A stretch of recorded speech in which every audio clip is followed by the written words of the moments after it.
Nagsagawa ng pagkukumpuni ang pamunuan ng Manila International Airport Authority sa mga airport terminal na nasira ng Bagyong Glenda. Kabilang sa isinasagawang assessment ng MIA ay ang mga insidenteng nagbangga ang eroplano at mga canceled flights. Para sa detalye, balita mo kami Sam Ramirez. Kasalukuyang nililinis at kinukumpuni ng Manila International Airports Authority o MIAA ang mga nasirang bahagi ng mga airport terminal sa Maynila, bungsod ng Bagyong Glenda. Tayo mga reported glass panels na nabasag, pero as to really how much this cost, hindi pa namin masabi ngayon kasi ongoing pa rin yung assessment. Sa ngayon, naglilinis tayo ng mga naapektuhan nung Bagyong Glenda, although we have started cleaning up the mess as early as yesterday. Ngunit wala pang paunang tansya ang MIAA hinggil sa halaga ng pinsalang dulot ni Glenda.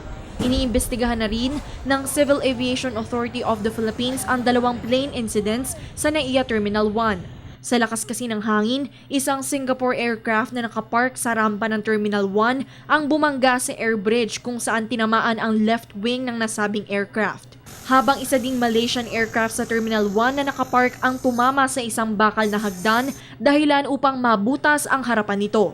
Pag ganyang kasi, lalo na pabugso-bugso ang hangin, no? Like for example, yung Malaysian aircraft, sino ba mapapaniwala kung di tinamaan ng hangin na iikot ng 45 degrees? Pag talagang tinamaan ka ng sapul yung sinatabi ng gustiness, talagang the wind was 130 pero ang gusty hanggang 160 yun. Investigations being done by CAAP naman kasi meron silang accident incident board naman. Patuloy din ang paghahanda ng MIAA para sa panibagong namumuong sama ng panahon sa may ng bansa upang hindi na maulit ang dalawang plane incidents na naitala sa kasagsagan ni Bagyong Glenda sa Metro Manila. Pag ganitong mga panahon, ang ating mga tao sa terminal, operations especially and emergency people, they're on 24-hour standby. Meron tayong mga safety checklists that we follow, and people are directed na they cannot leave for home unless they are relieved by the incoming ships. No? Kung susumahin, nasa may 478 international at domestic flights ang nakansela simula noong Martes. Ayon sa MIAA, agad naman itong inagapan ng mga airline companies. Ang airline companies naman kasi, among themselves, they talk. No? So if they believe that the extent of inconvenience will be such that the passengers will have to wait for 2 days or more, no, para ma-book ulit, kinakausap na nila yung ibang airline companies. Pinililipat na nila doon.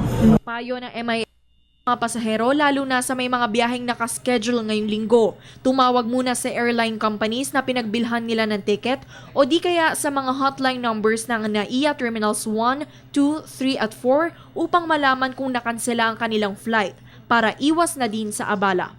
Para sa Telebisyon ng Bayan, Sam Ramirez.